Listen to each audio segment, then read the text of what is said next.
जय श्री कृष्णा।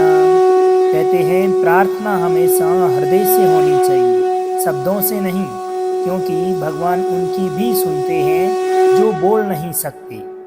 आज के इस वीडियो में हम जानेंगे श्रीमद् भगवत गीता के 12वें अध्याय से मिलने वाली सीख और शिक्षाओं के बारे में।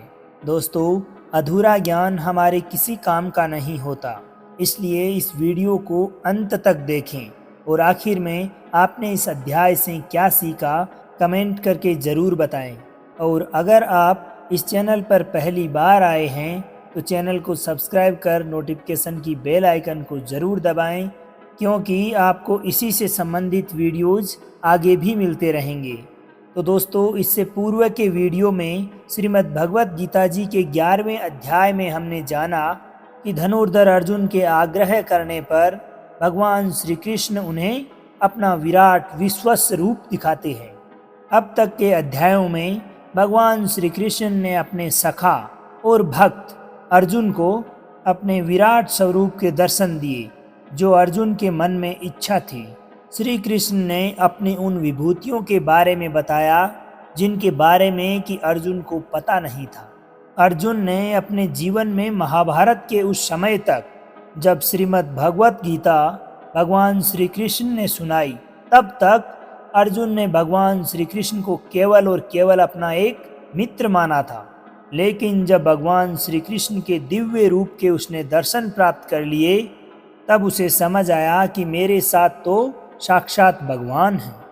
अब इस 12वें अध्याय में, क्योंकि अर्जुन उनके सखा हैं, अनुराग भी अर्जुन है। जो आप अपने मन में प्रभु के लिए प्रेम और उल्लास लेकर आते हैं, वही अर्जुन है। जब आपके मन में इतना अनुराग आ जाता है कि आप अर्जुन की स्थिति में पहुंच जाते हैं, तब भगवान आपको अपना अनन्य सखा मान लेते हैं, मित्र मान लेते हैं, और आपको वह सारी विभूतियां बताते हैं जो श्रीमद् भगवत गीता के माध्यम से अर्जुन को बताई। अब श्रीमद् भगवत गीता जी के 12वें अध्याय में आध्यात्मिक साधनाओं के अन्य मार्गों की अपेक्षा भक्ति मार्ग की श्रेष्ठता के महत्व पर प्रकाश डाला गया है। अर्थात इस अध्याय में भगवान श्री कृष्ण भक्त और भक्ति के महत्व को उजागर करते हैं। इस अध्याय के माध्यम से हम जानेंगे कि हम अपने लक्ष्य के प्रति कैसे अडिग रह सकते हैं और एक विद्यार्थी को अपने विद्यार्थी जीवन में क्या करना चाहिए। तो चलिए विस्तार से जानते हैं श्रीमद् भगवत गीता जी के 12वें अध्याय से मिलने वाली सीख और शिक्षाओं के बारे में। 12वें अध्याय के प्रारंभ में भगवान श्री कृष्ण कहते हैं कि हे अर्जुन, जैसा तूने देखा तेरे सिवाय ना कोई पाया है और ना ही कोई पाएगा, किंतु अनन्य भक्ति और अनुराग स्वरूप जो भी मुझे भजने लगता है, मेरी आराधना करने लगता है, वह मुझे देख सकता है, मुझे जान सकता है, यहाँ तक कि मुझ में प्रवेश भी पा सकता है। अर्थात अपनी इस आत्मा को परमात्मा में विलीन कर सकता है। इस अध्याय का प्रारंभ अर्जुन द्वारा भगवान श्री कृष्ण से पूछे गए इस सवाल से होता है।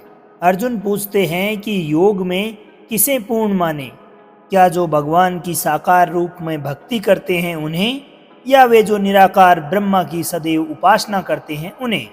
इसका उत्तर देते हुए भगवान श्री कृष्ण कहते हैं कि हे अर्जुन, ये दोनों ही मार्ग व्यक्ति को भगवत प्राप्ति की ओर ही ले जाते हैं, किंतु वे उनकी साकार रूप में पूजा करने वाले भक्त का श्रेष्ठ योगी के रूप में सम्मान करते हैं। वे स्पष्ट करते हुए कहते हैं कि मायाबद्ध देहधारियों के लिए उनके निराकार अव्यक्त रूप की आराधना करना कष्टदायक और अत्यंत कठिन है, जबकि साकार रूप की आराधना करने वाले भक्त अपनी चेतना के साथ भगवान में विलीन हो जाते हैं और उनके प्रत्येक कर्म भगवान को समर्पित होते हैं तथा वे शीघ्रता से अपने जीवन मरण के इस चक्र से मुक्ति भी पा लेते हैं।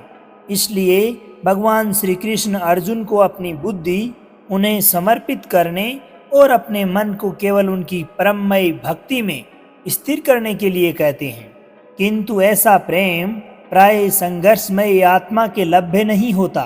इसलिए भगवान श्री कृष्ण अर्जुन को अन्य विकल्प देते हुए कहते हैं कि यदि अर्जुन कोई अपने मन को पूर्ण रूप से भगवान में एकाग्र करने की अवस्था प्राप्त नहीं कर सकता, तब उसे निरंतर अभ्यास द्वारा पूर्णता की अवस्था को प्राप्त करने का प्रयास करना चाहिए।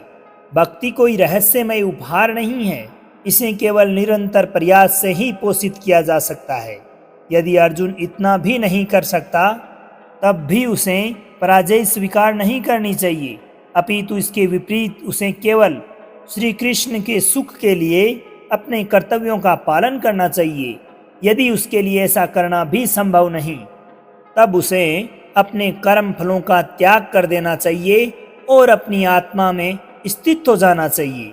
अब आगे भगवान श्री कृष्ण बताते हैं कि अपने लौकिक क्रमों से श्रेष्ठ ज्ञान का अर्जन करना है, और ज्ञान अर्जन करने से भी श्रेष्ठ है ध्यान, और ध्यान से भी श्रेष्ठ है अपने कर्म फलों का त्याग कर देना, जो तुरंत परम शांति प्राप्त करने के मार्ग की ओर ले जाता है। इस अध्याय में उनके प्रिय भक्तों के गुणों का वर्णन किया गया है, जो भगवान को अत्यंत प्रिय हैं। इस अध्याय के प्रारंभ में अर्जुन कहते हैं, एवं सतत युक्ता ये भक्त सत्वाम पर्युपासते ये चापेक्षरम व्यक्तम तेसाम के योग वित्तमः। अर्थात अर्जुन ने भगवान से पूछा कि आपके साकार रूप पर दृढ़तापूर्वक निरंतर समर्पित होने वालों या आपके अव्यक्त निराकार रूप की सदैव आराधना करने वालों में से आप किसे योग में पूर्ण मानते हैं। इस बात का उत्तर देते हुए भगवान श्री कृष्ण कहते हैं कि मयया वैश्य मनो ये माम नित्य युक्ता उपासते श्रद्धया पर्योपेतास्ते मे युक्तमा मतः। अर्थात मेरे वो भक्त जो मुझ में ही अपने मन को स्थिर रखते हैं और सदैव दृढ़तापूर्वक श्रद्धा के साथ मेरी भक्ति में तल्लीन रहते हैं, मैं उन्हीं को सर्वश्रेष्ठ योगी मानता हूँ। अतः अर्जुन ने ये जब प्रश्न पूछा कि हे भगवान, आपको क्या मानकर पूजना ज़्यादा अच्छा है, साकार रूप या फिर निराकार रूप, तब श्री कृष्ण बताते हैं कि जो भक्त मन को एकाग्र करके श्रद्धा से युक्त होकर मेरे सगुण रूप परमेश्वर को भजते हैं, वो भक्त मुझे सदैव श्रेष्ठ लगते हैं। किंतु वे जो अपने इंद्रियों को वश में करके मन बुद्धि से परे मेरे अविनाशी रूप पर ध्यान लगाते हैं, वे अंततः मुझे ही प्राप्त होते हैं। जो भक्त अपने कर्मों को मुझ में अर्पण करके सदैव मेरा चिंतन करता है, वे भी अंततः मुझे ही प्राप्त होते हैं। इसलिए हे अर्जुन, तू अपने मन को पूर्ण रूप से मुझ में ही लगा, और अगर तेरे लिए मन को वश में करना संभव नहीं है, तो तू योग द्वारा मुझे प्राप्त करने का प्रयत्न कर। जिसके क्रोध और तमाम प्रकार के द्वेष समाप्त हो गए हैं, वह भक्त मुझे बहुत पसंद है।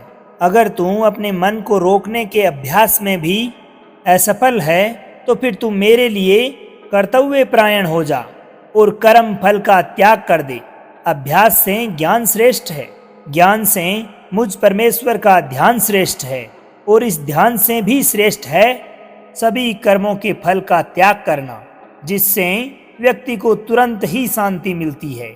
जो व्यक्ति हर प्रकार से सुख दुख, शत्रु और मित्र भाव, लाभ हानि, मोह और इच्छा, हर तरह के मौसम से मुक्त है और सभी प्राणियों को बराबर देखता है, और जो अपने मन तथा इंद्रियों को पूर्ण रूप से अपने वश में कर चुका है, वही व्यक्ति परम आनंद के लिए श्रेष्ठ है। जो निंदा और प्रशंसा को एक समान समझता है, जो किसी भी स्थान पर किसी भी भोजन के साथ रह सकता है, अर्थात जो कुछ भी मिल जाए उसी में संतुष्ट रहता है, वही भक्त मुझे श्रेष्ठ लगता है। और उसमें भी जो निष्काम भाव से अपना काम करते हैं और जो यहाँ प्रकट किए गए अमृत रूपी ज्ञान का आदर करते हैं और मुझ में ही विश्वास रखते हैं तथा पूर्ण निष्ठापूर्वक मुझे ही अपना परम लक्ष्य मानकर मुझ पर ही समर्पित हो जाते हैं, वे भक्तगण मुझे अति प्रिय हैं। दोस्तों, इस अध्याय में भगवान श्री कृष्ण द्वारा हमें यह बताने की कोशिश की गई है कि हमें अपने जीवन में घटित पुराने अनुभवों से, एक्सपीरियंस से सदैव सीखते रहना चाहिए। एक विद्यार्थी को अथवा एक ऐसे इंसान को जिसने अपने जीवन में ऐसा बड़ा टारगेट निश्चित कर रखा है, जो अपने जीवन में कुछ बहुत बड़ा करना चाहता है, उसे अपने आप को अपने गुरु के प्रति समर्पित कर उनके द्वारा दिखाए गए उचित मार्ग का चयन करके अपने लक्ष्य की प्राप्ति के लिए सदैव कर्म करते रहना चाहिए। ऐसे इंसान को अपने जीवन की आसक्तियों से पूर्ण रूप से मुक्त हो जाना चाहिए, कम खाना चाहिए और हर प्रकार की भावनाओं से ऊपर उठकर सिर्फ मैं अपना लक्ष्य कैसे प्राप्त करूं या मैं अपने सपनों को कैसे पूरा कर सकता हूं, इसी का चिंतन करते रहना चाहिए, इसी का ध्यान करते रहना चाहिए। अगर कोई इंसान अपने टारगेट के प्रति पूर्ण रूप से डेडिकेट होकर उसी का ध्यान करता है, उसी के बारे में सोचता है, बाकी अपने जीवन में आने वाले तमाम प्रकार के उतार चढ़ाव, सुख दुख अथवा कैसी ही परिस्थिति हो, उसको नेगलेक्ट कर देता है, तो ऐसा इंसान बहुत ही कम समय में अपने लक्ष्य को प्राप्त करता है। ये था श्रीमद् भगवत गीता का 12वां अध्याय। दोस्तों, मैं आशा करता हूँ कि आपने इस वीडियो से बहुत कुछ सीखा होगा। अगर आपको वीडियो अच्छी लगी हो तो वीडियो को लाइक कर कमेंट में राधे राधे अवश्य लिखें और अपने दोस्तों के साथ भी साझा करें। तो दोस्तों, अब आज्ञा दीजिए आपके मित्र सांवर चौधरी को। मिलते हैं श्रीमद् भगवत गीता जी के 13वें अध्याय की सीख और शिक्षाओं के साथ। तब तक के लिए खुश रहिए, मुस्कुराते रहिए, जीवन में आगे बढ़ते रहिए और प्रेम से बोलिए श्री राधे राधे।